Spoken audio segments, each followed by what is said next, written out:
In the dim glow of a Manhattan penthouse overlooking the glittering Hudson River, Alexander Harrington stood before a full-length mirror, adjusting the crisp white cufflinks that had been passed down from his grandfather. At 42, he was the unchallenged king of New York's real estate empire, a man whose name evoked marble lobbies and skyline-defining towers. His reflection stared back sharp jawline-piercing blue eyes, framed by silver-flecked temples and a tailored tuxedo that cost more than most people's yearly rent. Today was his wedding day, and yet, as he straightened his tie, a bitter resolve hardened in his chest. "This ends before it begins," he thought. Sign the papers, seal the merger, and file for divorce by dawn. She'll get her payout, and I'll get my freedom. The bride, Jasmine Ellis, a woman he'd never truly met, was nothing more than a contractual footnote, a plain, unattractive necessity thrust upon him by his father's dying wish to unite the Harrington fortune with her family's struggling Harlem-based publishing house. Whispers from his inner circle had painted her as dowdy unworthy, a black woman, from the wrong side of the tracks, her dark skin and unremarkable features, a punchline at private clubs in the Hamptons. Alexander had nodded along, steeling himself for the farce. Love. That was for dreamers, not dynasties. But as he slipped on his father's antique gold watch, a sudden chill gripped him. This wasn't just business. It was a cage disguised as vows. And in that moment, as the autumn wind rattled the floor-to-ceiling windows, he wondered if even his ironclad plan could withstand the unknown. Down in the shadowed underbelly of the city where brownstones whispered stories of jazz legends and civil rights marches, Jasmine Ellis sat at her vanity in a modest Brooklyn walk-up.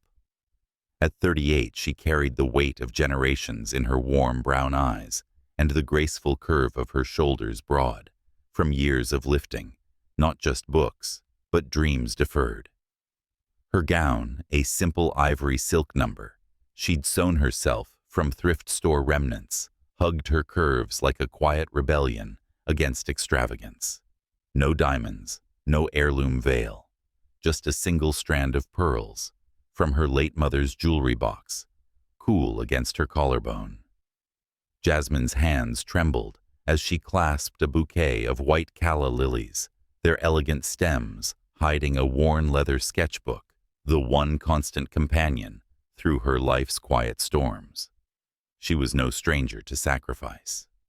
Her family's publishing imprint, Ellis Echoes, had chronicled Black voices since the 1960s, from Baldwin's Fire to Baldwin-inspired poets today. But debts had piled up like unread manuscripts, and her ailing father's plea had sealed her fate, marry Alexander Harrington, to save it all. "It's not forever, baby girl," he'd rasped from his hospital bed in Mount Sinai. "Just long enough to keep the lights on." Jasmine had agreed not for glamour or gain, but for the legacy etched in her veins, the unyielding belief that stories like souls deserved to be heard. Yet as she pinned a delicate lace veil over her face, not to hide flaws, but to shield a heart still raw from old wounds, her fingers brushed an antique silver ring on her right hand. It was simple, etched with faded vines, a relic from a love she'd buried a decade ago. Twist. That ring wasn't just jewelry. It was a vow unbroken, slipped onto her finger by a man who'd promised forever before. Fate snatched him away in a Harlem street protest gone wrong. Alexander knew none of this. No one did. But as Jasmine rose, her reflection in the cracked mirror caught the light, just so revealing not the ugly specter of rumors, but a woman whose quiet beauty lay in the fire of her spirit, a radiant ebony glow that could outshine any spotlight. She whispered to the empty room, "One step at a time, Jazz. Dignity first. Love. Maybe later."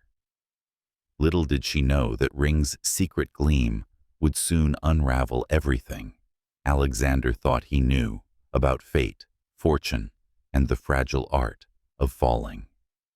The limousine glided through the amber haze of Central Park West, leaves crunching like forgotten promises under its tires. Alexander arrived first at St. Patrick's Cathedral, the Gothic spires piercing the overcast sky like accusatory fingers. Guests milled about the steps, silver-haired socialites in Chanel suits, Wall Street wolves with Rolexes glinting like fangs, their murmurs a low hum of anticipation laced with cruelty. Heard she's from the projects, Papisa. One dowager confided to her companion, a former debutante whose pearls strained against a Botox-smooth neck. Plain as pudding, they say. Poor Alexander trapped in a merger with mediocrity. Laughter tinkled like ice in crystal glasses. Alexander ignored them, his polished loafers echoing on the stone as he took his place at the altar. The organ swelled a somber hymn that matched the knot in his gut. 30 minutes he counted. Vows photos escape. But when the massive oak doors creaked open, admitting a figure swathed in soft light, something shifted. Jasmine Ellis stepped forward, her pace-measured veil casting ethereal shadows over her form. The crowd leaned in, breaths held ready for the spectacle of mismatch. Whispers sharpened. Look at that gown, handmade, no doubt. Charity case if I ever saw one. And the veil hiding something darling. Alexander's gaze locked on her clinical, at first searching for the flaws foretold. She was taller than he'd imagined, her posture regal, like a queen reclaiming her throne. As she drew nearer, her bouquet trembled slightly, not from nerves he mistook, but from the chill. Up close, through the translucent lace, he caught a glimpse, full lips curved in quiet resolve, high cheekbones that spoke of ancestral pride, and eyes. Oh, those eyes like polished onyx, holding depths he couldn't fathom. But it was her hand extending the bouquet toward the priest that snagged his breath. There, winking defiantly on her finger, was that ring. Not a diamond's flash, but silver worn smooth by time and touch, engraved with what looked like intertwined initials. J.E. His mind raced. Who was E? And why did it twist like a knife in his chest? For a man who'd built walls of steel and glass, this tiny band felt like a breach, a portal to a story he hadn't been invited to. Was it a lover's token, a widow's anchor, or something more dangerous? A reminder that hearts once claimed didn't yield easily to contracts. The ceremony unfolded in a haze of incense and stained glass rainbows, vows exchanged like business clauses. In sickness and in health. Jasmine intoned her voice, a melody of southern roots, softened by Brooklyn grit, clear, unwavering rapping around the vaulted arches like smoke from a hearth fire. Alexander repeated his lines mechanically, but his eyes betrayed him, flicking to that ring again and again. The priest's blessing washed over them, and as they turned to face the pews, applause erupted, polite, obligatory undercut by sidelong glances. Outside, paparazzi flashes erupted like fireworks gone wrong, reporters shouting, "Mr. Harrington, is this the merger of the century, or a mistake?" Jasmine's hand slipped into his, for the obligatory pose, her skin warm against his cool palm, and for the first time he felt it, not resentment, but a spark. Curiosity, pity, or the faint forbidden pull of possibility.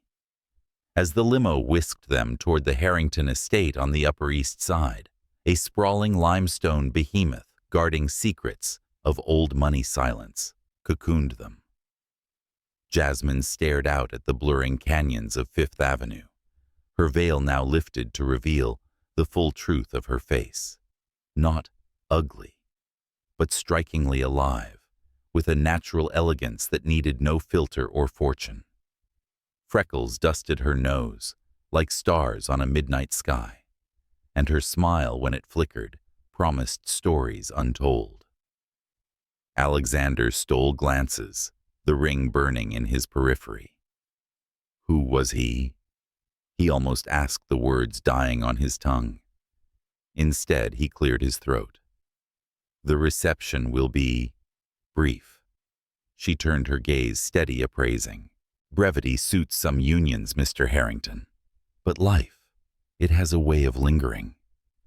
Her words hung laced with a wisdom that pierced his armor, the kind only women who'd weathered storms could wield. In the grand ballroom, crystal chandeliers wept light, over tables groaning with caviar and vintage Krug. But the air crackled with undercurrents. Toasts rang out, to alliances that build empires. Yet eyes lingered on, Jasmine dissecting her every move, the way she navigated the crowd with unhurried grace, greeting staff by name, her laughter a low, genuine ripple when a waiter shared a tale of his granddaughter's first steps. Alexander watched from afar, nursing scotch, the ring's mystery gnawing. She doesn't belong here, the old script in his head insisted, but as she accepted a dance from an elderly uncle, her steps' fluid veil, discarded like a shed-skin doubt, crept in. Who was this woman really? Not the caricature, surely. And that ring, it whispered of losses he'd never mourned, of loves that defied ledgers. As the evening waned, Jasmine slipped onto a balcony overlooking the East River, the city lights a constellation of what-ifs. She opened her sketchbook pencil, whispering across the page, a quick study of the cathedral doors cracked open to let in defiant light. Alexander found her there, drawn by an invisible thread. "You draw," he said, not a question. She closed the book softly. "I see. And tonight I saw a man who thinks he's buying time, but time has other plans." He stepped closer, the ring catching moonlight. "That, on your finger. It's not from today." Her eyes softened, not with pity, but shared solitude, the look of someone who'd loved deeply and lost without fanfare. "No, it's from yesterday's tomorrows. A promise kept even in absence." She paused, then added gently, "We all carry ghosts, Alexander. The question is, will yours let you see the living?" In that suspended breath, as fog rolled in from the water, Alexander felt the first fracture in his resolve. Not lust, not strategy, but a quiet ache, the echo of a heart long silenced. Jasmine, with her unyielding grace, had slipped past his defenses, her story a mirror to his own buried longings. For women like her, and perhaps in quieter moments like the ones listening now, who've danced through decades of quiet battles. This was no fairy tale's start. It was the raw, redemptive truth love doesn't arrive announced. It arrives veiled in silver rings and stolen glances, waiting for us to lift the shroud. And dear listener, as the night deepens and you settle into your favorite chair, with a cup of chamomile steaming beside you, pause for just a moment. Think of that one ring, that one glance, that one what if from your own tapestry of years. What secrets has your heart kept waiting for the right light to reveal them? Share it softly with a friend tomorrow, or let it warm you like an old letter found in a drawer. Because in stories like Jasmine's and yours, love isn't about perfection. It's about the courage to see, truly see, and let the light in. Until next time, hold that dignity close. It's the most beautiful twist of all. The balcony air hung heavy with the scent of river mist and distant rain, a veil as thin as Jasmine's own, softening the edges of the city below. Alexander lingered a moment longer than he intended, his fingers brushing the cool iron railing. The weight of her words, settling like dew on his skin. A promise kept even in absence. Her voice had carried the cadence of old jazz records, smooth, unhurried, laced with a sorrow that didn't beg for pity, but simply was. He wanted to press further to unravel the initials etched into that silver band, like a code from another life. But the swell of laughter from the ballroom pulled him back. Duty called, as it always did, a siren's song of crystal clinks and murmured alliances. Jasmine turned first, her silhouette graceful against the glow of the French doors, and slipped inside without a backward glance. Alexander followed the threshold, marking not just a return to the fray, but the first invisible thread, tugging at the hem of his resolve. The Harrington Estates grand ballroom was a cathedral of excess, its walls paneled in mahogany that whispered of boardrooms and broken treaties, chandeliers dripping prisms, like tears frozen mid-fall. Tables groaned under silver domes of foie gras and heirloom caviar, each course a testament to fortunes built on steel and speculation. The guests, 80 souls hand-picked from the Rolodex of Manhattan's elite, moved like shadows in couture, their gowns rustling like secrets half-told. Silver-haired matrons with diamonds at their throats clustered near the grand piano where a lone cellist drew out Puccini's O mio babbino caro, the melody a poignant counterpoint to the undercurrent of judgment rippling through the room. Eyes flicked toward Jasmine as she re-entered her simple gown, a stark contrast to the sea of taffeta and tulle, her dark skin glowing under the lights, like polished teak in a room full of gilt.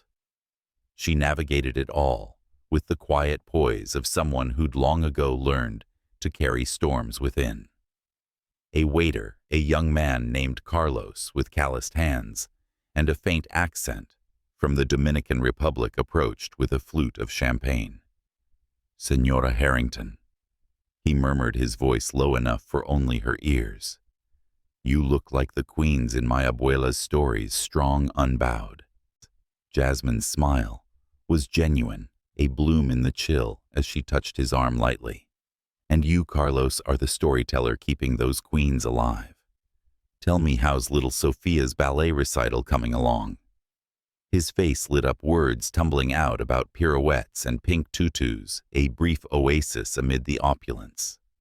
Alexander watched from across the room, glass in hand, the scene unfolding like a painting he'd overlooked in his own gallery. Who was this woman trading whispers of encouragement with the help, while the elite preened?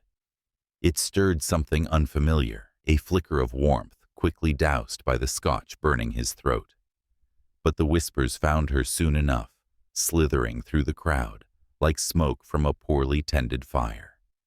Victoria Lang, Alexander's ex, a vision in emerald silk that clung like envy, made fabric held court near the dessert table, her laughter a chime too sharp. Flanked by two society widows, relics of debutante balls and junior league luncheons, she tilted her head toward Jasmine, voice pitched just high enough to carry. "Darling, that gown hand-stitched, was it? Such thrift in these times of want. And the veil, a clever touch hiding the rustic charms beneath." The widows tittered, one dabbing at her lips with a napkin monogrammed in gold. "One does wonder." The other chimed, her pearls clicking like disapproving teeth. "If it's the merger or the mystery that's truly binding young Alexander. A black bride from Brooklyn. How quaint, like pairing vintage Bordeaux with takeout." Jasmine paused, mid-conversation with a florist who'd arranged the centerpieces, roses, the color of faded blush, imported from Ecuador, her back to the trio, but her ears attuned to every syllable. The words landed not as blows, but as embers, singeing the edges of her carefully tended dignity.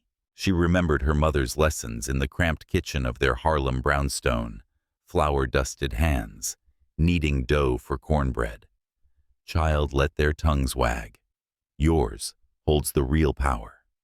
Speak kindness, and watch it echo."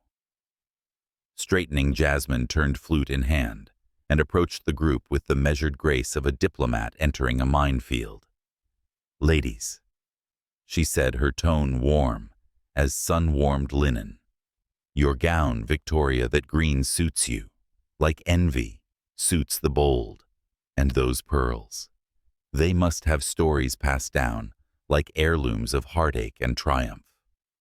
It was no retort, but a mirror held gently reflecting back their barbs without a trace of venom. Victoria's smile faltered a crack in porcelain as the widows exchanged uneasy glances. Jasmine excused herself with a nod, gliding toward the edge of the dance floor, where the cellist's notes wove a fragile spell. Alexander had seen it all his vantage from the shadowed alcove near the bar, affording him the detachment of a general surveying the field. Part of him, the armored part forged in boardrooms where weakness was excised, like a tumor, urged him to stay put, to let the evening's currents carry her as they would. She's resilient. He rationalized a temporary fixture in a temporary farce. Yet another part, buried deeper than he'd admit, recoiled at his inaction. That ring on her finger mocked him now, a silver sentinel, guarding depths he hadn't earned the right to plumb. Who was the E that had claimed her heart? First a poet, a protester. Someone who'd seen her light before the world dimmed it with doubt. The questions coiled in his chest, tightening as the MC announced the first dance, a tradition as rigid as the estate's foundation. The spotlight found them like an unwelcome guest, bathing the polished oak floor in amber. Alexander extended his hand formal, as a contract signing, and Jasmine placed hers in it, her palm soft, yet steady, calloused faintly from pencil grips and garden trowels. The cellist shifted to a waltz, Strauss's Blue Danube unfurling like a river at dusk, and they moved into the center bodies, close but souls still charting separate orbits. Her scent enveloped him. Jasmine oil and fresh ink, a whisper of creativity amid the cloying perfumes of the room. "You dance like you've led cotillions." He ventured the words, a bridge over the silence.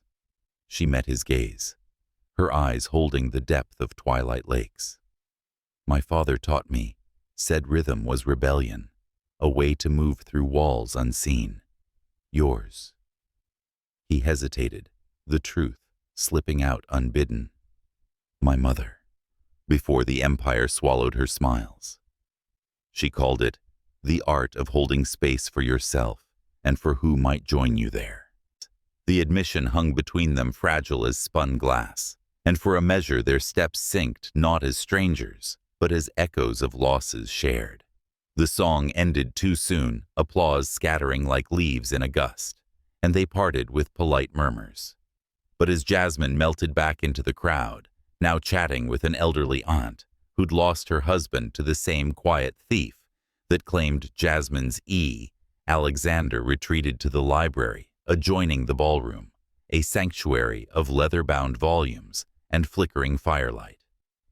He poured another scotch, the amber liquid, catching the flames like captured sunsets, and sank into a wing-back chair, worn smooth by generations of quiet confessions. The evening replayed in his mind, her kindness to Carlos, the deft parry of Victoria's barbs, the warmth of her hand in his during that dance. Not ugly, he conceded silently, not plain. Radiant in a way that defies spotlights. And that ring, God, that ring. It wasn't just a relic. It was a compass pointing to a woman who'd loved fiercely enough to wear grief like grace. Hours later, as the last guests drifted into the night, their limos purring down Park Avenue, like contented beasts, Alexander climbed the marble stairs to the master suite. The house settled around him, creaks and sighs, like an old friend recounting tales. He paused at the door to what would nominally be their room, a vast expanse of silk drapes and four-poster elegance, but found it ajar, a sliver of lamplight spilling into the hall. Inside, Jasmine sat at a writing desk by the window, her back to him. sketchbook open under the glow of a single brass lamp. Her pencil moved in fluid arcs, capturing not the ballroom's grandeur, but something intimate, the curve of a hand extended in dance fingers intertwined with an invisible partner. Was it him, or the ghost of E? She didn't turn, but her shoulders tensed, slightly aware of his presence, like a deer sensing the wind's shift. He stepped back, unspoken words retreating with him. In his own room down the hall, a austere chamber of slate grays and minimalist lines, he lay awake, long after the clock struck 2, staring at the coffered ceiling, where shadows danced like unspoken vows. The city hummed beyond the windows, a lullaby of ambition and ache, but his thoughts circled her. The woman who'd entered his world, veiled in rumor, only to unveil layers of quiet fire. For the first time in years, Alexander Harrington felt not the chill of isolation, but the tentative thaw of connection. A love story not yet written, but sketched in silver and ink, waiting for dawn to reveal its next line. Dawn crept into the Harrington estate like a hesitant visitor, its pale fingers tracing the frost-laced windows of the master wing. It was the 3rd morning since the wedding, a date marked not on calendars, but in the subtle shifts of silence that now defined their shared exile. Jasmine awoke to the murmur of the East River below the water's ceaseless lap, a reminder of boundaries both seen and unseen. She slipped from the 4-poster bed, its linens starched to perfection, yet chilled by disuse, and padded barefoot across Persian rugs that muffled her steps like unspoken regrets. The room assigned to her adjoining Alexander's, but separated by a heavy oak door, cracked open only in courtesy, felt less like a sanctuary and more like a well-appointed waiting room. She dressed in a simple cashmere sweater, the color of autumn chestnuts, and wool slacks that whispered against her skin. Practical armor for a day yet to unfold. Downstairs, the breakfast parlor awaited, a vast chamber of sunlit mahogany and silver that gleamed like polished armor. The table stretched long enough for a dozen intimates, set with Wedgwood porcelain and crystal that caught the light in mocking prisms.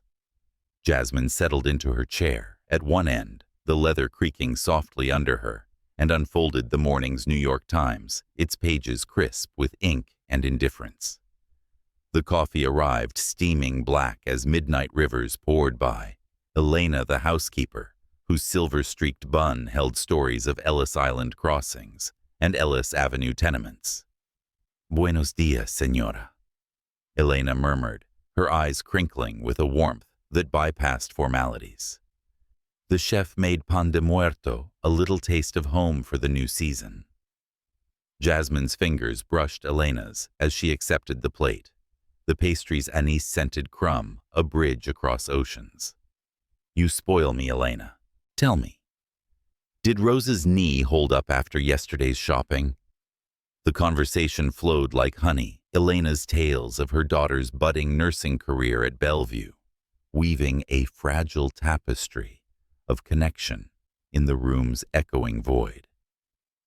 Alexander descended precisely at 7:15, as the grandfather clock in the hall told its metronomic judgment. His suit was charcoal gray, tailored to the breadth of his shoulders like a second skin tie, knotted in a Windsor that spoke of boardrooms yet to conquer.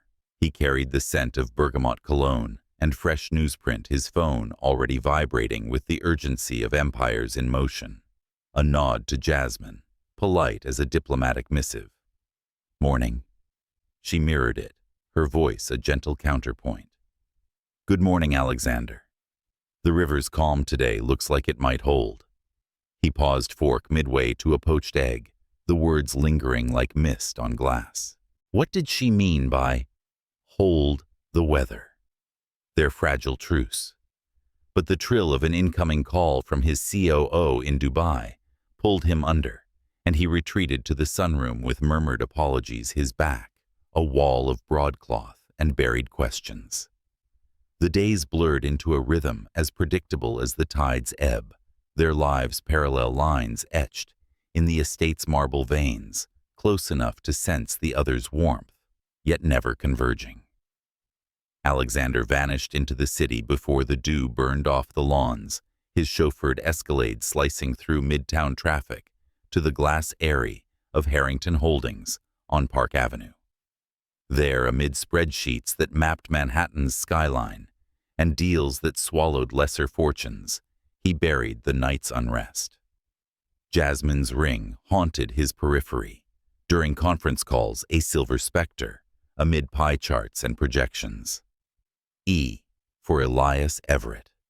He'd resisted the urge to search her name online, a breach too intimate for their arm's-length alliance. Instead, he focused on the merger's fine print, the Ellis Publishing House's ledgers red with debt, but rich in unpublished manuscripts of black poets who'd sung of love's quiet rebellions. One title caught his eye, Veils of Valor, a collection on women who'd mended worlds with thread and tenacity. It stirred an echo, faint as a half-remembered hymn. While he wheeled and dealed under fluorescent halos, Jasmine claimed the estate's forgotten corners as her quiet domain. The library, tucked like a jewel in the East Wing, became her harbor, a vaulted space of oak shelves groaning under leather spines, from Austen's wry observations to Walker's rooted truths. Sunlight slanted through leaded panes, gilding dust motes that danced like fireflies in twilight. She settled into a wing chair, worn soft by decades of solitary reed sketchbook balanced on her knee pencil, tracing visions that the world outside denied. Not portraits of grandeur, but intimacies. A brownstone stoop in Harlem, where elders swapped recipes for gumbo and grace. A jazz club on 125th, where saxophones wept for lost lovers. A garden plot in Prospect Park soil, turned by hands that knew the weight of harvests, both literal and longed for. Each line was a reclamation ink, flowing from a wellspring of resilience her mother had taught her in Sunday sermons at Abyssinian Baptist. Draw your dreams, baby, even if the canvas is borrowed. Her presence rippled outward, thawing the mansion's frost-kissed edges. Afternoons found her in the conservatory, sleeves rolled to her elbows, alongside Marcus the groundskeeper, whose arthritic knuckles told tales of Carolina tobacco fields migrated north. Together they coaxed life from the ornamental beds, English roses stubborn as old loves their thorns, a reminder that beauty often drew blood. "These blooms need patience, ma'am," Marcus grunted, spade-biting earth. "Like folks, they root deep or wither shallow."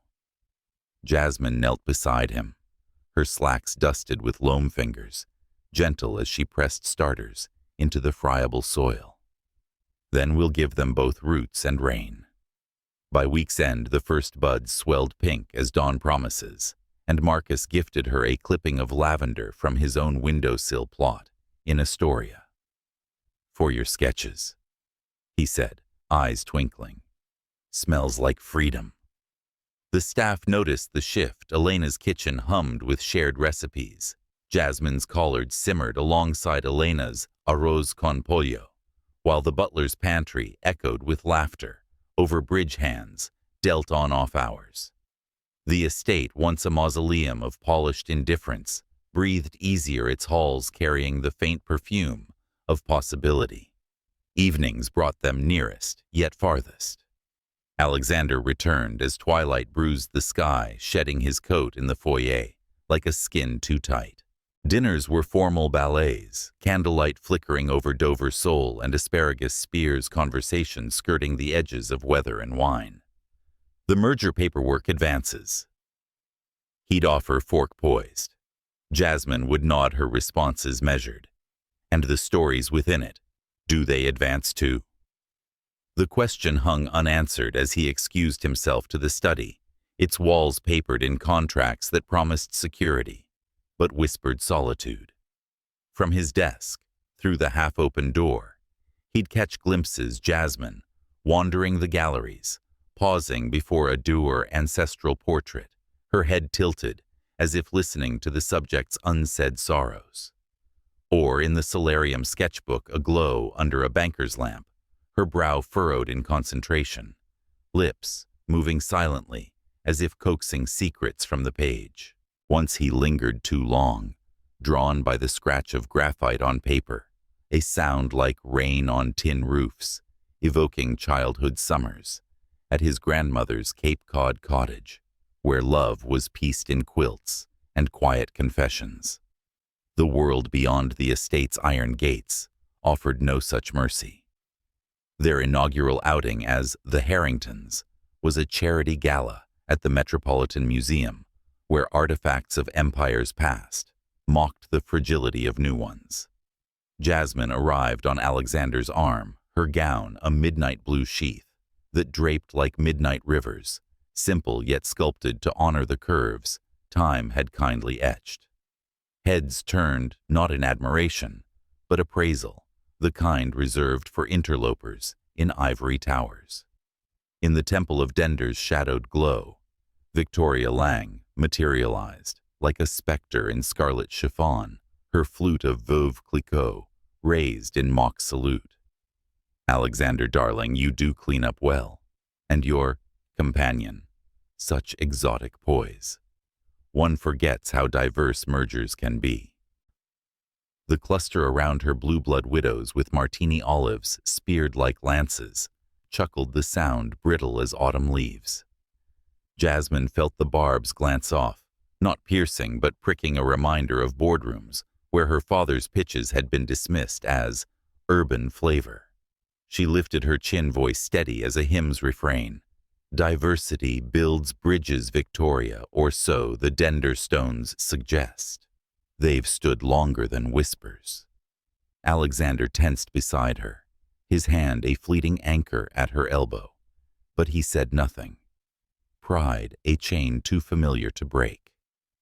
Later in the limo, gliding down Fifth Avenue's canyon of light, the silence thickened like fog off the reservoir. Jasmine gazed at the passing windows, reflections layering her face with city ghosts. Bridges require two willing architects, she murmured, not accusation, but observation. He shifted the leather seat, sighing. Tonight was obligatory. She turned, then eyes holding the weight of unspoken histories, as am I. The question lingered unanswered as the estate's gates yawned open like weary jaws.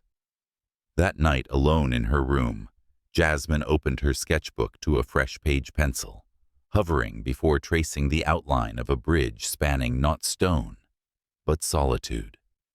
Alexander in his study poured a nightcap and stared at the river's black ribbon. The silver ring's enigma, now joined by another, how a woman could warm a house while leaving his heart in winter's grip. The parallel lines of their days, held for now, but even the sturdiest tracks, bent under time's insistent curve. Rain came to Manhattan that evening, like an old friend, bearing grudges unannounced, and unrelenting, turning the city's arteries into shimmering veins of silver. It drummed against the estate's slate roof, with the insistence of a half-forgotten melody, the kind that lingers from youth's rainy afternoons, spent tracing patterns on fogged windows.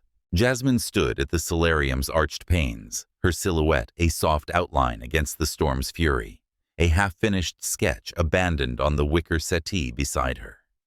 The page held the barest hint of a bridge spanning what she wasn't sure the East River's restless flow, or the chasm she'd sensed widening between her and the man whose name she'd taken, like a borrowed coat, warm in theory, but ill-fitting in practice. 2 weeks into this arranged symphony of silences, and the notes still clashed, his departures crisp as starched collars, her evenings, a quiet vigil in rooms that echoed with the ghosts of grander lives. She'd marked the hour on the mantel clock, its brass hands, ticking past 8, then 9, the storm's growl masking the distant rumble of traffic on the FDR drive.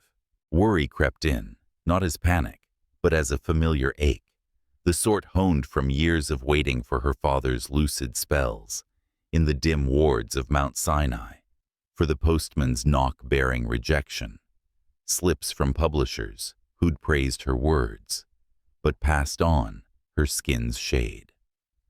Alexander's text had come at dusk. Delayed. Merger talks running long. No apology, no query after her day, just the efficiency of a man who'd learned early that emotions were luxuries, like the vintage ports cellared below, but rarely uncorked. Jasmine smoothed her linen blouse, the fabric cool against her collarbone, where her mother's pearls rested like dormant fireflies, and fetched an umbrella from the vestibule, a sturdy black number, its ribs reinforced against gales that had once uprooted the estate's elms. The crunch of tires on wet gravel announced him before the headlights pierced the gloom twin beams, cutting through sheets of rain like hesitant searchlights. She stepped onto the portico, the overhang shielding her from the deluge umbrella unfurled like a dark wing. Alexander emerged from the escalade, his wool overcoat's sodden hair plastered in dark waves across his forehead, the lines of exhaustion etching deeper furrows around his eyes. He looked not the Titan of towers, but a man diminished by the weight of unseen burdens, deals, that dangled like carrots before slipping into the mud. Water streamed from his shoulders as he slammed the door, briefcase clutched like a shield. "Alexander," she called, voice rising just enough to thread the roar, extending the umbrella's shelter. "You'll catch your death out here. Come under." He paused, rivulets tracing paths down his temple, his blue gaze meeting hers through the veil of precipitation, a collision brief as a skipped heartbeat. For an instant the world narrowed, the rain's percussion fading to a hush, the estate's lanterns casting her in a halo of amber warmth. Concern softened her features, not cloying or contrived, but rooted in the quiet empathy of those who'd weathered their own tempests. Widows consoling at church suppers, mothers mending socks by lamplight, while husbands chased horizons. It was the kind of care that didn't demand reciprocity, yet pierced all the same. Alexander's jaw tightened, a reflex born of boardrooms, where vulnerability was a vulnerability exploited. "I'm fine, Jasmine. It's just water." The words came gruff, edged with the day's frustrations, a stalled negotiation with Tokyo investors, echoes of his father's gravelly admonitions. Harringtons don't yield sun. Not to weather, not to whims.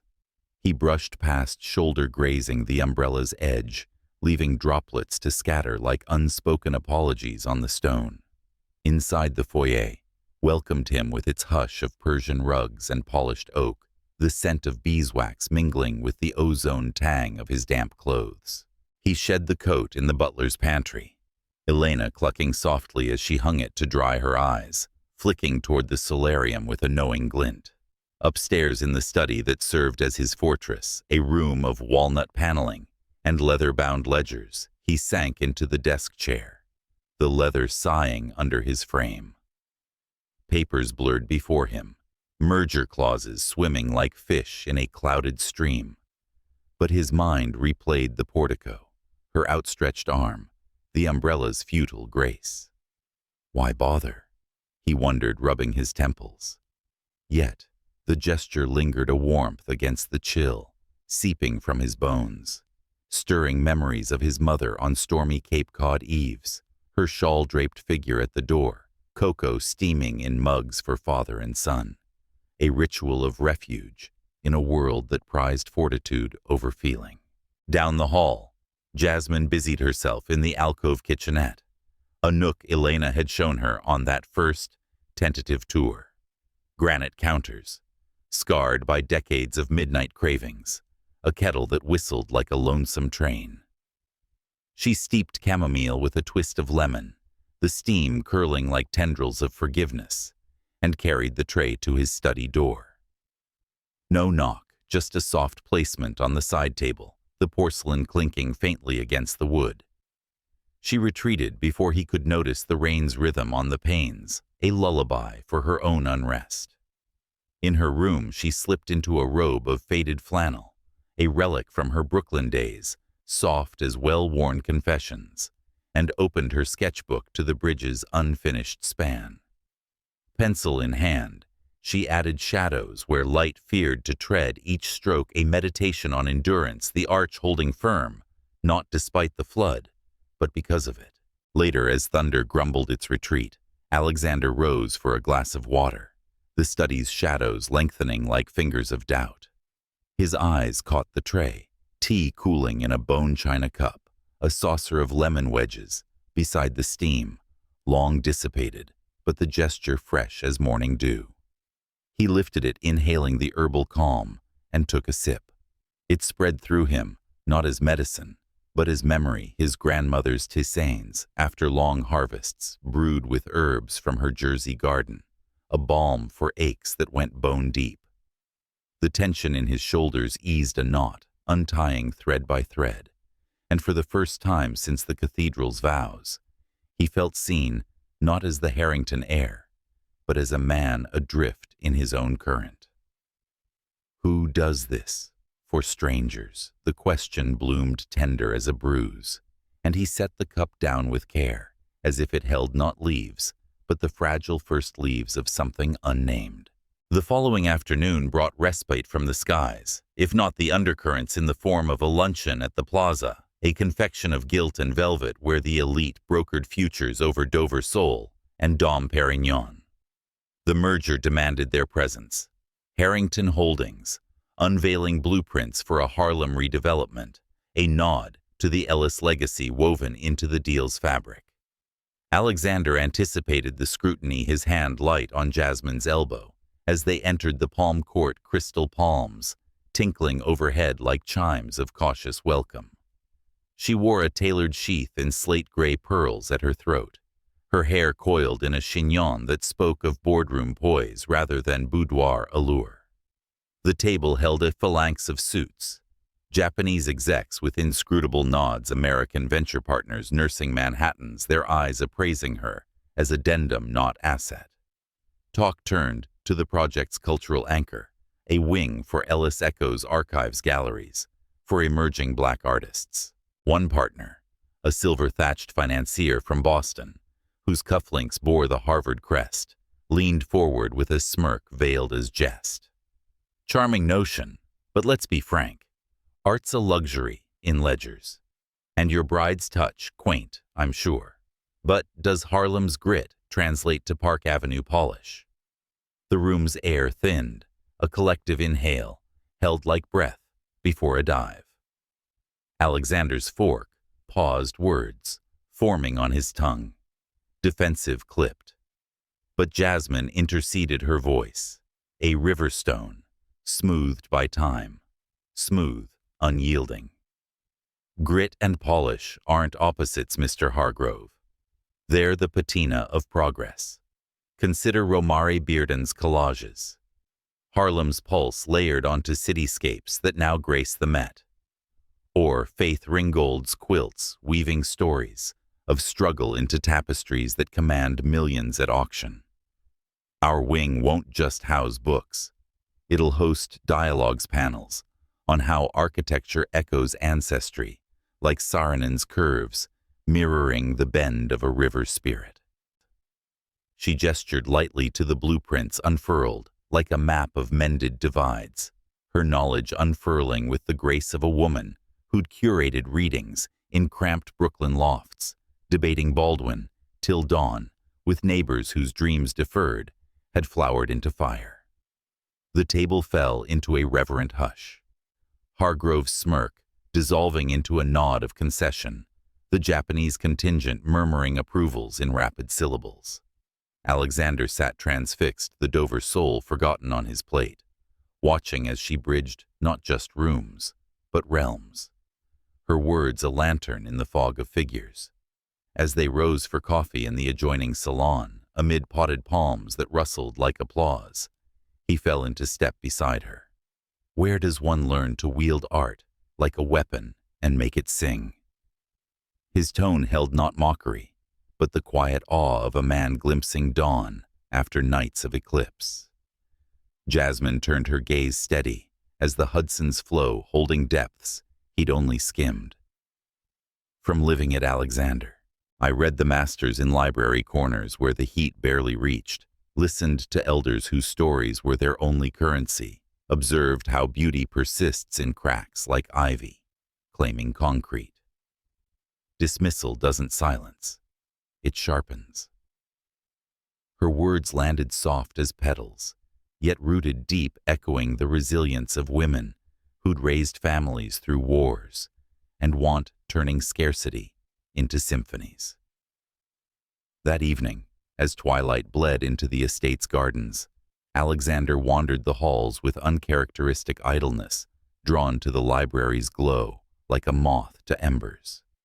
The door stood ajar, inviting, and he slipped inside, the air thick with the scent of aged paper and her faint jasmine oil. Her sketchbook lay open on the refectory table, pages splayed like an invitation to confession. Cityscapes where spires intertwined with stoops, portraits of faces, etched with laughter lines and quiet scars, a garden where roses defied frost.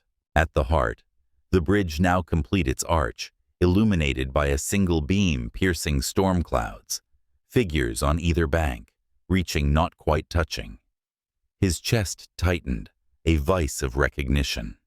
This was no idle doodle, but a cartography of the soul-mapping longings he'd filed away in vaults of reason. Shame flushed his cheeks for the intrusion, yet he lingered, tracing the lines with a fingertip, as if they might reveal the woman beyond the merger. The next morning dawned, crisp sunlight slanting through the breakfast parlor like a tentative olive branch. Alexander lingered over his espresso, the Wall Street Journal folded beside untouched brioche, his eyes finding hers across the damask cloth. Jasmine. He began the words, hovering like steam from his cup. Thank you for last night, for the tea, the umbrella, the insight. But pride, that old sentinel, clamped his jaw. Instead, he managed a softer nod, the silence between them no longer arctic, but laced with the promise of thaw. As she rose to refill her cup, their hands brushed at the sideboard, accidental electric, and in that fleeting contact, he glimpsed not obligation, but the horizon of what might bloom if he dared to cross his own bridge. The Harrington estate slumbered under a canopy of early November stars, their pinpricks faint against the city's ambient glow, as if even the heavens held their breath for the gathering storm. It had been 3 weeks since the rain-swept evening that cracked the ice between them, just enough for tentative rivulets of warmth to trace the edges of their shared silence. Alexander found excuses to linger now, a question about her latest sketch over morning coffee, the faint brush of his fingers against hers when passing the Times across the breakfast linen. Jasmine met these overtures with the measured grace of a woman who'd learned to test waters before diving, her smiles genuine, but guarded like heirloom quilts folded away for winters yet to come. Yet beneath the thawing surface, the estate's halls whispered of fractures unhealed, the merger's ink drying on ledgers that bound their names, but not their nights. The silver ring on her finger, a quiet sentinel against deeper intimacies. The invitation arrived midweek, embossed on cream vellum, thick as whispered confessions, a gala at the estate itself, a homecoming for the newlyweds to toast the Ellis-Harrington alliance before the holiday whirl. Alexander scanned it in the study, the fire's embers casting long shadows across his desk, and felt a prickle of unease, not from the event's pomp, but from the guest list, curling at the edges like smoke. Victoria Lang's name leaped out, scripted in italic flourish, a relic from his pre-merger life, the ex-fiancée, whose beauty had been as sharp as her ambitions. Their engagement, a calculated pas de deux, shattered by his father's edict for a strategic match. He'd buried that chapter under blueprints and balance sheets, but now it resurfaced unbidden like a melody from a half-remembered waltz. Jasmine in the conservatory, where the air hung heavy with the scent of forced hyacinths' purple blooms, defiant against the chill, received the news from Elena over a tray of Darjeeling and ginger snaps. A grand affair, señora. The housekeeper confided, her apron dusted with flour from the morning's scones. But mind the thorns on those roses. Some guests bring more than compliments. Jasmine nodded, folding the card into her sketchbook's pages, where it nestled beside a half-drawn portrait of Alexander. His profile caught in lamplight jaw set, but eyes softened by something unspoken. She chose her gown with care, a midnight velvet sheath, its neckline modest as a vicarage collar, hem whispering against her ankles like a lover's secret. No veil this time, just her mother's pearls, luminous against her skin, and that ring, its silver vines, a talisman against the tide. As she fastened the clasp in the vanity's oval mirror, she caught her reflection lines, etched by laughter and loss. The fine crow's feet at her eyes, a map of joys deferred. Dignity is the finest armor, her mother had murmured during those long-ago vigils at her father's bedside, hands clasped over a worn Bible.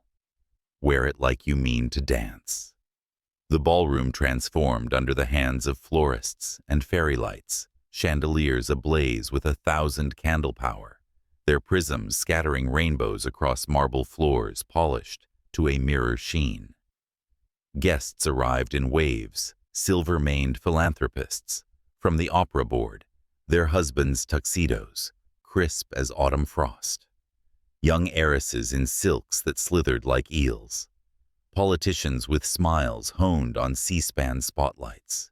The air hummed with strings from a quartet, tucked in the alcove Vivaldi's Four Seasons, the winter movement's bite underscoring the room's undercurrent of appraisal. Jasmine entered on Alexander's arm, his hand a steady anchor at her waist, the warmth of his palm seeping through velvet like sunlight through stained glass. Heads turned, conversations dipping into murmurs, admiration laced with the old poison eyes, tracing her form, not with welcome, but with the curiosity of anthropologists at a dig. They circulated like planets in careful orbit, Alexander fielding toasts to the union that redefines skylines. Jasmine, murmuring insights on the Ellis Archives, hidden gems, a volume of Gwendolyn Brooks's poems that had inspired her own unpublished verses. For a span it flowed a dowager aunt, her fan fluttering like moth wings, drawing Jasmine aside to share tales of her own arranged courtship in the roaring 20s, love blooming late like asters in October. We learned to water the weeds, dear. The woman confided, her gaze twinkling over a flute of elderflower cordial. Sometimes they root deepest. Jasmine laughed softly, the sound a ripple in the crystal's chime, and for a moment the room felt less like a stage and more like a salon of shared solitudes. Then Victoria glided in a vision in crimson taffeta that pooled like spilled wine, her blonde waves pinned with heirloom combs that caught the light like accusations. At 39, she carried the patina of Hampton's summers and Harvard MBAs, her beauty undimmed but edged with the frost of ambitions unmet. Her eyes pale as winter birch found Alexander across the throng, and she approached with the precision of a debutante's curtsy, a manicured hand extending like a gauntlet. "Alexander, my dear," she purred, voice pitched to carry over the violins, her touch lingering on his sleeve, a beat too long. "How domesticated you look, and this must be the catalyst for change." Her gaze slid to Jasmine, cool as a draft from an ill-sealed pane, appraising the velvet gown, the pearls, the unadorned ebony skin. "Exotic, isn't she? A touch of the unexpected in your otherwise impeccable portfolio." The words landed not as thunder, but as sleet, sharp, insidious, drawing a ripple of titters from the cluster of matrons orbiting Victoria, like moons to a haughty planet. One, a widow, whose estates spanned the vineyard, leaned in with a conspiratorial whisper. Darling velvets, so earthy. One imagines it suits a bohemian merger. Another, her diamonds straining against a corseted bodice, added, and those pearls family, I presume. How quaint in a sea of Cartier. The laughter spread brittle as thin ice eyes darting to Jasmine like spectators at a subtle execution. She stood rooted bouquet of calla lilies, clutched in one hand, stems hiding her sketchbook's edge, her breath steady but her pulse a quiet drum. Hold the line echoed her father's voice from hospital. Hushed tones, words are wind. Character is the oak. She met Victoria's stare with a serenity forged in Brooklyn basements, where debates over rights and rhythms had taught her that silence could be a symphony's crescendo. Alexander froze beside her, his frame taut as bowstring, the old script, unspooling in his mind, deflect, don't engage. Alliances over altercations.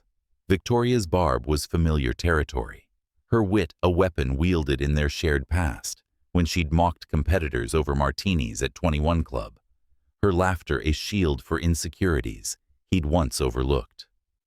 But this was different.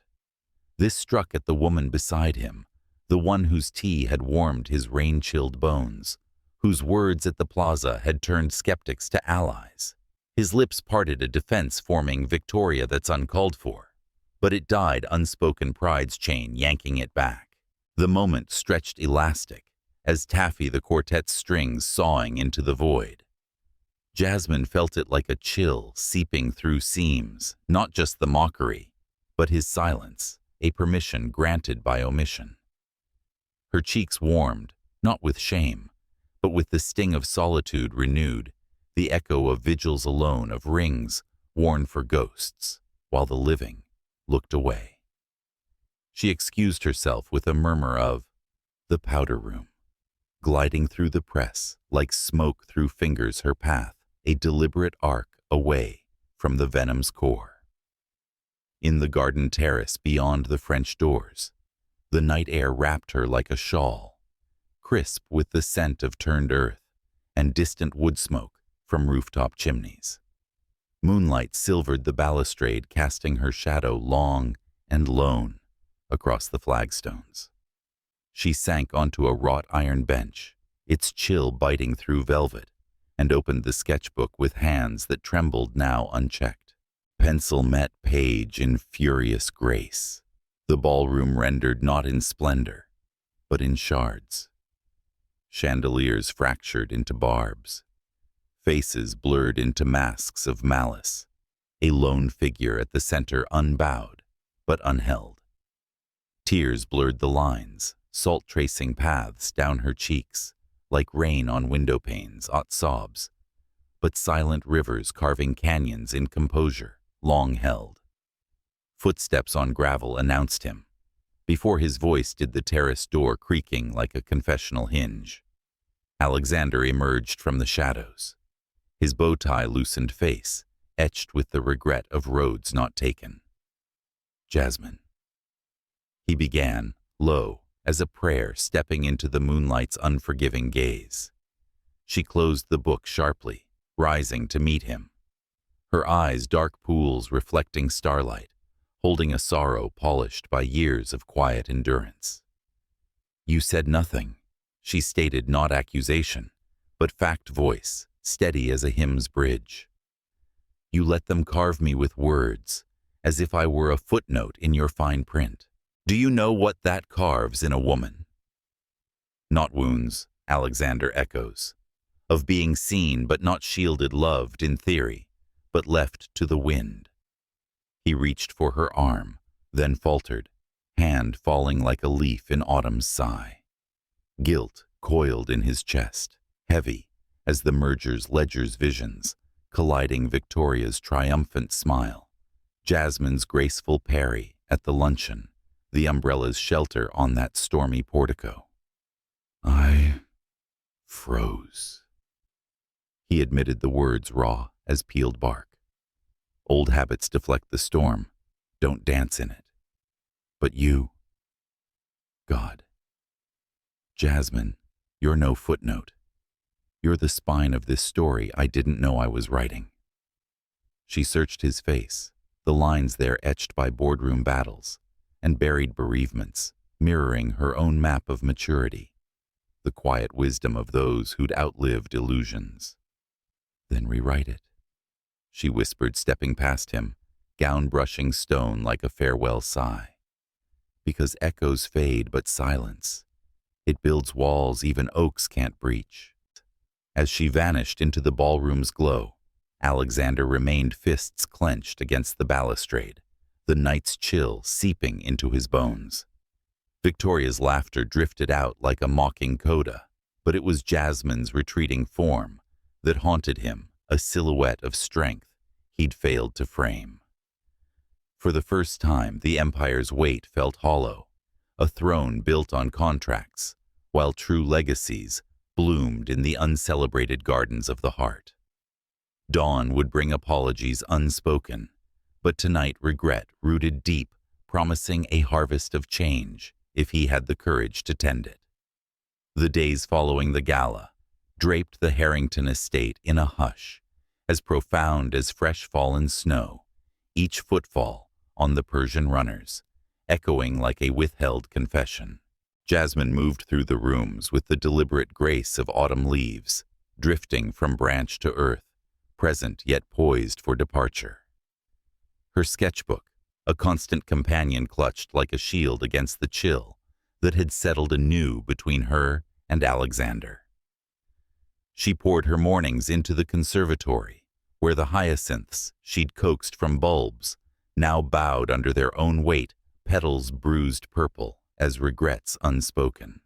Afternoons blurred into consultations with Elena over herbal infusions, chamomile laced with lavender from Marcus's clippings, a ritual that knit the staff's quiet loyalties tighter, their shared glances, a tapestry of empathy woven from years of serving fortunes that overlooked the hands that sustained them.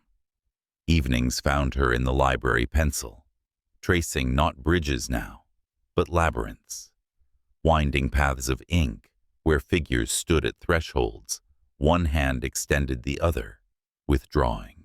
Alexander, for his part, navigated the silence like a man charting fog-shrouded waters, his study a refuge of flickering screens and half-drafted memos that blurred under the weight of self-reproach. The merger advanced, signatures inked on the Ellis Archive's Salvation a Harlem wing, rising in renderings that promised cultural bridges over economic divides. But victory tasted of ash. Victoria's parting barb echoed in his quieter hours, a venom that had slithered past his defenses, leaving Jasmine's parting words to fester. Silence builds walls even oaks can't breach. He caught glimpses of her through half-open doors, the curve of her neck as she read by the solarium's slant of light, the faint furrow of her brow over a page, her fingers adorned with that silver ring's unyielding gleam, pausing to trace a line as if mapping escapes. Guilt rooted in him like the estate's ancient oaks, twisting deeper with each evaded apology, each breakfast, where his "good morning" hung unanswered in the air between them. At night, alone in his slate-gray chamber, he replayed the terrace scene, her eyes polished, onyx reflecting moonlight's mercy, holding not fury, but a sorrow that mirrored his own buried losses. The mother's warmth eclipsed by empire, the father's edicts that equated love with leverage. The charity auction at the Javits Center loomed like a storm front on the horizon, its promise of glamour a thin veneer over the societal scrutiny it inevitably summoned. Sponsored by the Harrington Foundation, it aimed to fund literacy programs in underserved boroughs, a cause Jasmine had quietly championed, slipping manuscripts from her family's imprint into the silent bid sheets for underprivileged schools. Attendance was non-negotiable. The event a showcase for the merger's benevolent face, and so they arrived side by side in the lengthening shadows of the West Side Highway. The limousine's leather seats a confessional neither dared enter. Jasmine wore a gown of deep sapphire silk, its bodice embroidered with subtle vines that echoed her rings, etching a nod to growth amid thorns. Her hair swept into a loose chignon that framed the elegant planes of her face. No veil, no armor beyond the pearls at her throat, yet the rumors clung like dew whispers in page 6 columns, branding her, the shadow bride, a plain consort, unfit for Harrington Heights. Alexander, in midnight tuxedo, offered his arm, with a formality softened by the faint tremor in his grip, his cologne, bergamot, and sandalwood mingling with her jasmine oil in the close air of the car. "It'll be brief," he ventured, echoing his wedding night platitude. She turned her gaze steady as the Hudson's undercurrent. "Brevity, Alexander, is for contracts. Hearts demand the full measure." The Javits Center thrummed with the pulse of privilege, vast halls under glass vaults that arched like frozen waves, auction paddles fluttering amid air, scented with orchids and ambition. Tables draped in ivory linen groaned under crystal flutes of Veuve Clicquot, and canapes of smoked salmon on blini. The hum of conversation, a symphony laced with subtext. Guests, silver-thatched philanthropists from the Whitney board, their spouses' gowns whispering of atelier fittings. Young tech scions with eyes on legacies yet unearned milled about the display cases where lots gleamed, a Basquiat sketch, evoking Harlem's raw poetry, a first edition Hurston that Jasmine's fingers itched to touch. She and Alexander took their seats at the Harrington table, a strategic perch near the podium, her posture regal beside his, though the space between them felt as vast as the center's atrium. Bids rose like tides. 200,000 for the Warhol screen print, the auctioneer's gavel a metronome, marking time's inexorable march. The pause for dinner brought no respite, the hall's energy coiling tighter as waitstaff glided with silver-domed entrees of seared foie and heirloom carrots, glazed in balsamic reduction. Victoria materialized then, a specter in gown of liquid mercury that caught the spotlights like a blade's edge, her approach flanked by a coterie of society's stalwarts widows, whose estates dotted the Gold Coast, their fans a flutter of veiled judgments. She paused at their table flute, raised in mocking benediction, her smile a crescent moon of calculated cruelty. "Alexander, how generous of you to share the spotlight." And Jasmine, still playing, the enigmatic muse, one tires of the charade. Her voice pitched higher, carrying to adjacent tables like ripples on a still pond. "Come now, darling, enough with the shadows. Show us the real you. The plain little thing from Brooklyn, the black bride who snagged a Harrington by default.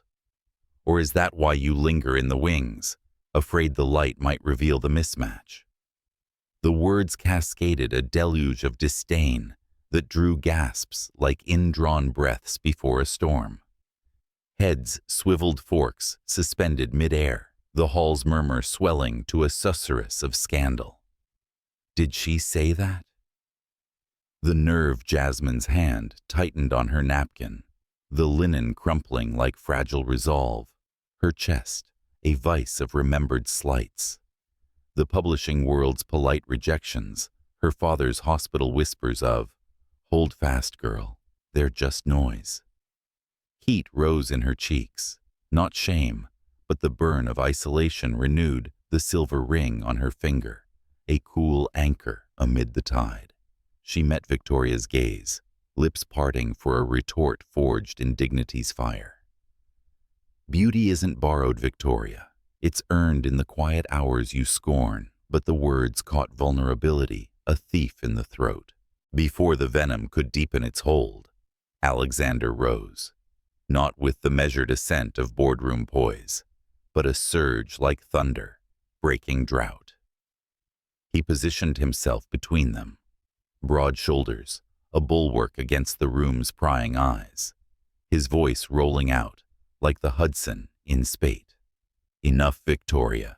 You've sharpened your tongue on lesser prey, but not here. Not on my wife. The hall stilled, the auctioneer's distant patter fading to irrelevance, 100 gazes pinning him in place. Victoria's laugh tinkled brittle as spun sugar. Alexander, defend the dowdy, how quixotic. She's extraordinary. He interjected, tone unyielding as granite, yet laced with a tenderness that cracked the air. Jasmine carries a grace you've mistaken for shadow, a strength that silences storms without a shout. Her silence isn't weakness. It's the quiet of ancient rivers, carving canyons of women who've mended worlds with whispers, while you chased echoes in empty halls. He turned to Jasmine, then his hand extending not in obligation, but in offering, a palm upturned steady as the vows he'd once recited by rote. The room held its collective breath as he drew her to her feet, his free hand brushing a stray curl from her temple, a gesture intimate as dawn's first light. Look at her, he commanded softly, yet loud enough to reclaim the space, his eyes locking on hers, with a fervor that stripped pretense bare. See the fire in those eyes, the lines of laughter etched by lives fully lived, the skin that glows like earth's richest loam, radiant, resilient, real. Not the caricature you peddled, Victoria, but a woman whose beauty blooms from within, untarnished by your petty prisms. Gasps rippled outward, the crowd's alchemy, swift whispers of awe, supplanting scandal, matrons exchanging glances of dawning respect, the Basquiat bidder, a gallery owner from Soho leaning forward with newfound intrigue. Victoria's facade fractured, her cheeks paling to ash beneath the mercury sheen, the flute slipping from fingers gone slack. Jasmine stood transfixed, Alexander's words a balm on wounds long salved, but never scarred, over her hand in his, a bridge finally crossed. Tears pricked her eyes, not of fragility, but released the weight of solitary stands, lifting like fog, burned by sun. For the first time since the cathedral's cold arches, she felt not appended, but anchored, seen in her fullness, the ebony elegance of her features, the curve of her smile that promised stories deeper than any auction lot. He drew her closer, voice dropping to a timbre, meant for her alone, yet carrying like a vow renewed. No more shadows, Jasmine. You're my choice, not merger's mandate, but heart's horizon. And I'll stand sentinel every gale, every glare. The hall erupted then, not in chaos, but crescendo applause, tentative at first, swelling to a tide that washed Victoria's retreat in its wake, her gown trailing like a vanquished flag. Jasmine's breath steadied her free hand, rising to cup his cheek, thumb tracing the silver at his temple, a mirror to her ring's patina marks of time's tender etchings.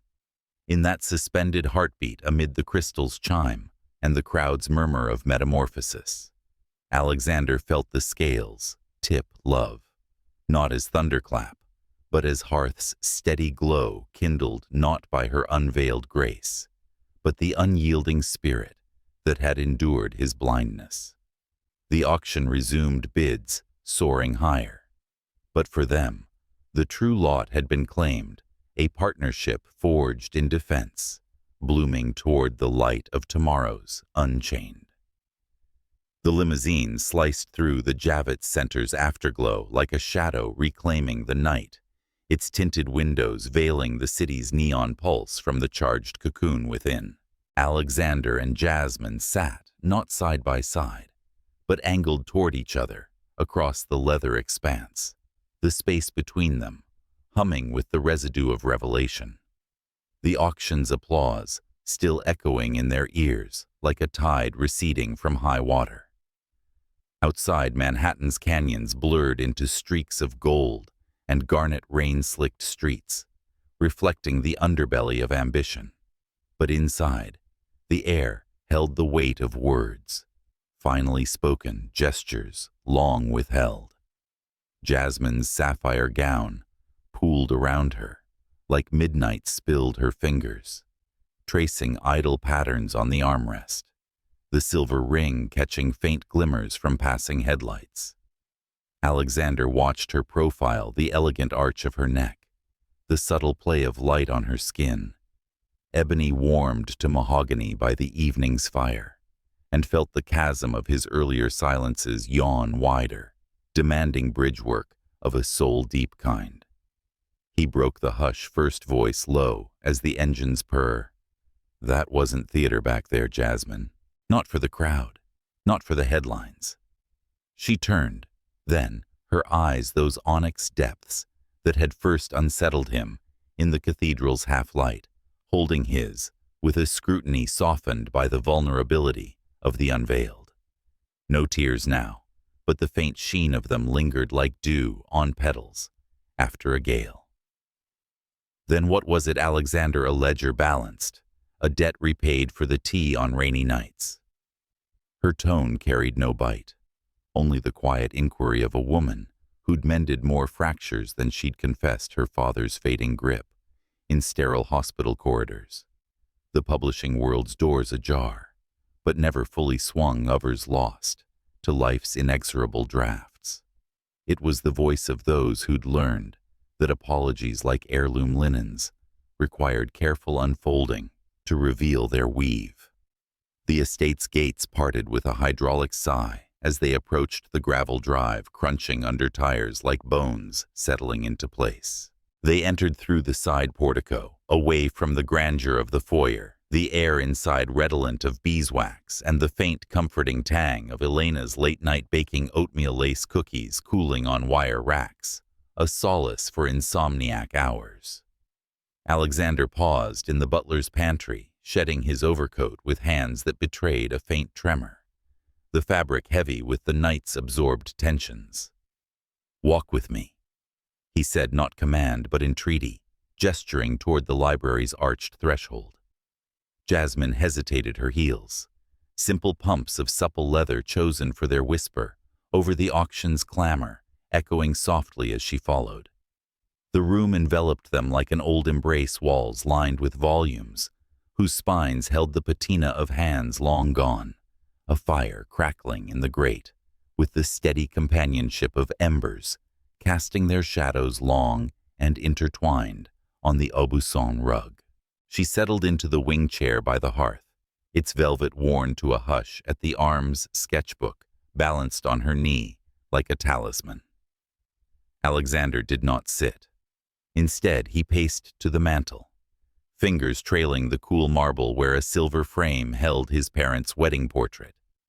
His mother radiant in lace, his father stern, even in joy, a union of convenience that had flowered late into something resembling grace. It was neither debt nor drama. He began, turning to face her, the firelight gilding the silver at his temples like threads of earned wisdom. It was seeing you truly for the first time, not through the fog of contracts or the haze of my own fears. Victoria's words, they weren't just barbs at you. They echoed every dismissal I'd let slide in my life. My mother's dreams, shelved for the boardroom, my own hesitations dressed as strategy. I stood silent before because I was blind, Jasmine, not to you, but to the man I could be beside you. His voice cracked on the edge of confession, a fissure in the armor forged from years of solitary ascents. Summers at the Cape, where he'd built sandcastles, only to watch tides claim them. Winters in the study poring over ledgers, while the house echoed empty. Jasmine closed her sketchbook softly, the leather cover sighing shut, and rose to meet him at the mantel, her presence a counterpoint to the fire's flicker. Blindness isn't the sin, Alexander. It's the refusal to seek the light once the veil lifts. She reached for the frame, her fingers brushing his in the act, a contact electric as the auction's applause, yet intimate as dawn's hush. My Elias E. on this ring, he taught me that. A community organizer in Harlem, gone too soon to a rally's stray bullet, but his love was a lantern steady, illuminating the fractures without shattering them. I wore this not as anchor, but as reminder that love asks for sight, not perfection. And tonight, when you stepped forward, I saw you choose to look. The admission hung between them, fragile as the ash sifting from the grate, and Alexander covered her hand with his, the warmth of her palm seeping into his like roots, finding soil after drought. Then let me earn that sight day by shadowed day. No grand gestures scripted for spotlights, just the quiet hours, if you'll share them. She searched his face, the lines there, a topography of trials weathered the faint scar above his brow, from a boyhood fall from the estate's oak, the deepening furrows from sleepless nights, tallying empires against emptier ledgers. It was a map she recognized, akin to her own crow's feet, from laughter at family reunions in Prospect Park, the subtle groove at her mouth, from holding back truths too tender for the world's coarse weave. For women like her, and those listening in the soft glow of bedside lamps, nursing memories of marriages mended over decades, this was the heart's true cadence, not fireworks, but the steady pulse of persistence. In the days that unfurled, like the conservatory's first crocuses, tentative blooms pushing through frost, their rhythm shifted incremental as the turning of seasons. Mornings in the breakfast parlor stretched beyond the journal's headlines. Alexander lingered over his espresso, asking not perfunctorily, but with the curiosity of a man awakening to color. That sketch from last night, the labyrinth, does it end in convergence or choice? Jasmine would unfold the page, her voice weaving the tail paths, inspired by Walker's color purple, where separations led not to solitudes but symphonies of self. Afternoons brought him to the gardens, sleeves rolled against the crisp air, kneeling beside Marcus to turn soil for the spring, planting, his hands manicured for handshakes, now dusted with loam, learning the patience of bulbs that promised violet and gold. Roots first, Marcus advised his Carolina drawl, a balm, then the reaching. Jasmine watched from the terrace, sketchbook in lap, capturing not the labor, but the light in Alexander's eyes, the unguarded wonder of a man rediscovering the earth's quiet rebellions. Evenings wove them closer, the library, their unspoken sanctum. One twilight, as rain pattered against the panes, like hesitant fingers, Jasmine opened her sketchbook to the auction's echo, a figure unveiled under spotlights, another shielding with outstretched arms. "Your defense," she murmured, pencil pausing. It wasn't just words. It was a door cracked to trust, perhaps. Alexander leaned over her shoulder, his breath warm on her neck, tracing the lines with a fingertip, calloused now from garden trowels. "And this?" he asked, pointing to the shadowed form beside her own, a silhouette with silvered temples, hand extended, not in possession, but partnership. "That's us if we dare the draft." He pulled a stool close. Accepting the pencil, she offered his strokes, tentative at first, blocky attempts at the gown's folds, then softening into something akin to reverence. Laughter bubbled, then low and shared, as his lines veered comically awry, her corrections a dance of guidance and grace. In that imperfect rendering amid eraser shavings like fallen leaves, they found the first true measure of communion, not flawless, but felt. The world beyond the estate's walls tested these tendrils, as thorns will a new rose. Whispers in Vanity Fair's society pages spun the auction as Harrington's dramatic defense, But undercurrents lingered. Victoria's allies, murmuring of pity plays at brunches in the village. Her emails to Alexander, a barrage of veiled barbs. Careful, darling. Chivalry's a poor investment. He deleted them unread, forwarding one to his counsel for a cease and desist etched in legalese, as unyielding as his resolve. At a board meeting in the Seagram building, where cigar smoke curled like old grudges, a director's jest about the merger's muse drew his rebuke, not thunder, but the quiet thunder of conviction. My wife is the merger's sole gentleman. Dismiss her at your peril. The room shifted chairs, scraping like concessions, and word rippled outward, reshaping narratives, from novelty to necessity.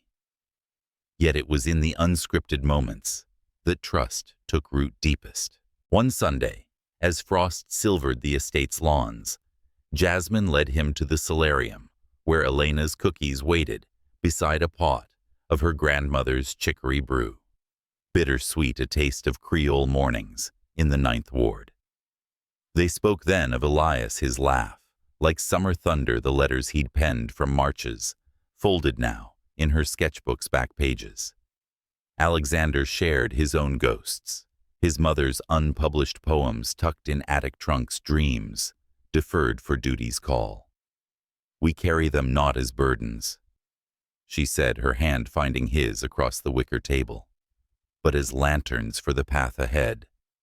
He nodded, the ring on her finger, brushing his skin like a vow renewed, and in that touch, the parallel lines of their early days converged, not in collision, but in the gentle arc of orbits aligning. As November's chill deepened, the estate no longer echoed with isolation's hollow ring. Instead, it hummed with the subtle symphony of becoming fireplaces crackling against drafts, gardens promising bloom beneath the mulch, two souls sketching their way toward a horizon where contracts yielded to choices and love, like the crocuses, emerged, not despite the frost, but through it. For Alexander and Jasmine, the unveiling had been no mere spectacle. It was the quiet revolution of hearts learning to hold one petal, one promise at a time. December's mantle settled over Manhattan like a lace shawl, intricate and forgiving, frosting the estate's leaded windows with fern-like patterns that caught the low winter sun in prisms of quiet promise. 4 months since the cathedral's obligatory vows, and the Harrington home, no longer merely an estate, but a hearth woven from tentative threads, breathed with the rhythm of rediscovery. Jasmine moved through its rooms with the ease of roots, finding familiar soil, her sketchbook, now a shared ledger, pages filled, not just with solitary bridges, but duets of line and shadow. Alexander's improving strokes alongside hers, capturing the curve of a shared coffee mug or the arc of her hand in his during twilight walks along the East River's edge. The conservatory bloomed defiantly against the chill hyacinths, giving way to paper whites, their scent a humble incense rising from bulbs they'd planted together, fingers entwined in the damp earth. Laughter bubbling as clods of soil dusted their sleeves like confetti from an unscripted celebration.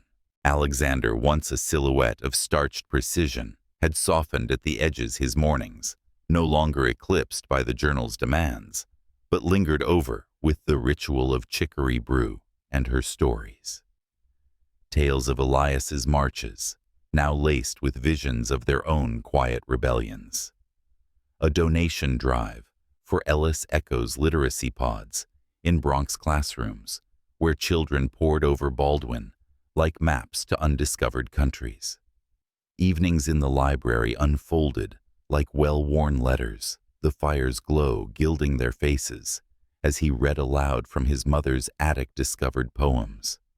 Verses of Cape Cod tides and deferred dreams, his voice cracking on lines that echoed her own losses. She saw the world in fragments, he'd murmur, closing the volume, his hand seeking hers across the leather ottoman. But you, you mend them whole. Jasmine would lean into him, then her head on his shoulder, the silver ring brushing his knuckles like a benediction. Its vines no longer a solitary sentinel, but a bridge to tomorrows they sketched in tandem. Yet the merger's shadow, though faded, lingered in the ledgers. Victoria's final salvo arrived via courier one slate-gray afternoon, a glossy dossier of doctored whispers, anonymous sources, peddling tales of Jasmine's opportunism, laced with veiled slurs that dredged the old ugliness from the mud. Alexander met it in the study, the package unopened on his desk, like a Pandora's relic, until Jasmine entered with a tray of elderberry tea, her grandmother's remedy for winter's bite. She saw the seal, paused, then slid it aside with the grace of one who'd faced fiercer gales. "Burn it," she said, simply pouring the steaming liquid into porcelain cups, etched with forget-me-nots. "We've outgrown their ink." He did that night in the garden pit, where Marcus burned autumn's leavings, the flames devouring the pages in a ballet of sparks, Victoria's empire of envy reduced to ash that fertilized the roses they'd planted come spring. In the fire's afterglow, Alexander drew her close, his lips brushing her temple. "No more ghosts between us, only us." Her answer was a kiss, soft as snowfall sealing the pyre's promise. As solstice neared, the air hummed with unspoken ceremony. The estate's staff, Elena, with her knowing smiles, Marcus with clippings of evergreens for the mantle, sensing the shift like birds before migration. It began with a simple envelope on Jasmine's vanity, a single sheet of vellum, Alexander's script, precise, yet tender, inviting her to St. Patrick's once more, not under obligation's weight, but choice's wing. No contracts this time. It read only the vow I should have spoken from the heart, to see you hold, you grow with you, in all the seasons we have left. Tears blurred the ink, not of sorrow, but the sweet release of winter's thawed, and she replied in kind, not words, but a sketch. The cathedral doors flung wide, sunlight streaming through like grace unearned, two figures stepping forth hand in hand, their shadows merging into one. The morning dawned crystalline, the city a canvas of blue skies, etched with bare-branched sentinels. St. Patrick's spires piercing the heavens, like fingers steepled in prayer. No paparazzi cordons this time, no whispers coiled in the pews. Instead, a gathering intimate as a family rosary. Elena and Marcus in the front row, their hands clasped like old vines. A handful of Elliskin from Harlem brownstones, their faces lined with the quiet triumph of legacies reclaimed. Alexander's aunt, the dowager from the gala, her fans stilled in approval. Jasmine descended the limo in a gown of ivory chiffon, its lines flowing like the Hudson at peace, simple self-stitched in the alcove hours, embroidered with silver vines that twined her ring's echo up the sleeves. No veil obscured her now.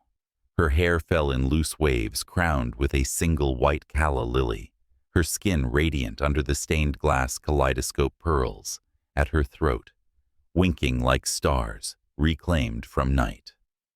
Alexander waited at the altar tuxedo, midnight blue to match her sapphire from the auction.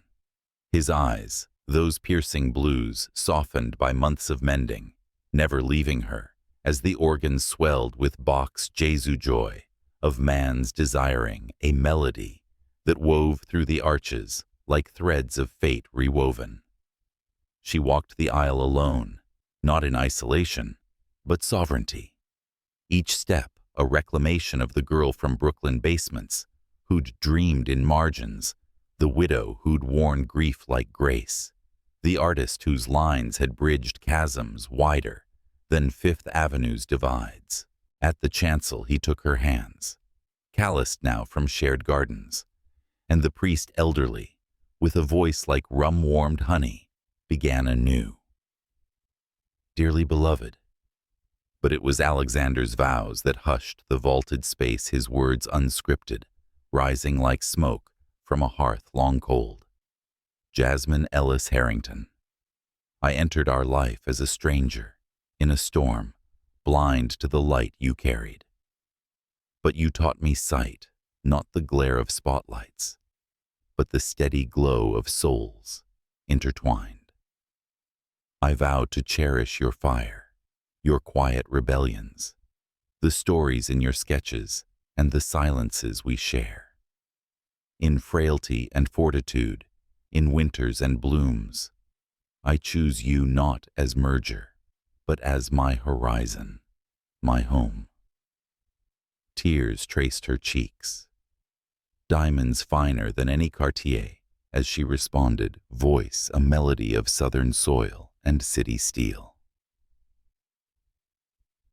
Alexander, you saw me veiled and chose to unveil, not with force but faith. I vow to walk your paths, to mend your fractures with my lines, to hold your ghosts as gently as you hold mine. In the ordinary miracles, the rain we shelter from the soil, we turn together. I choose you, fully, freely, forever. Rings exchanged, not heirlooms of obligation, but simple bands of platinum, etched with intertwined vines, slid onto fingers that trembled with the weight of joy earned. The kiss that followed was no performance, but a sealing lips, meeting soft as petals, unfurling the congregation's applause. A gentle wave, Elena dabbing her eyes with a lace hanky. Marcus nodding as if to say, roots held true. They emerged into sunlight that spilled across Fifth Avenue like liquid gold, the cathedral doors framing them in a halo of hard-won radiance. No limousine this time, but a stroll hand in hand to the plaza's fountain, where pennies tossed by lovers past danced in the spray. Jasmine opened her sketchbook on a wrought iron bench, the final page, blank no more. Two figures beneath open arches, shadows as one, the skyline beyond a canvas of possibilities. Alexander leaned in, his breath warm on her ear. Our masterpiece. She closed it with a smile, tucking it into the curve of his arm, and they wandered on to a penthouse overlooking the Hudson they'd claimed as theirs, walls soon to echo with laughter. Not ledgers. Shelves for her manuscripts beside his blueprints, a garden balcony for roses that would bloom come spring. In the years that followed, their story rippled outward. Ellis echoes thriving under joint stewardship galas, where Jasmine's curations drew crowds, not for spectacle, but substance panels on love's quiet architectures, from Hurston's hearths to modern mergers of hearts. Victoria faded to footnotes, her barbs blunted by time's indifferent tide, while whispers turned to wisdom tales of the Harrington unveiling, a testament to graces grown late like wine from forgotten cellars. For Alexander and Jasmine, age brought no diminishment, but deepening silver threading her waves, as it did his temples, hands, more veined, but no less entwined evenings by the fire, trading sketches of grandchildren's first steps, legacies sketched in love's indelible ink.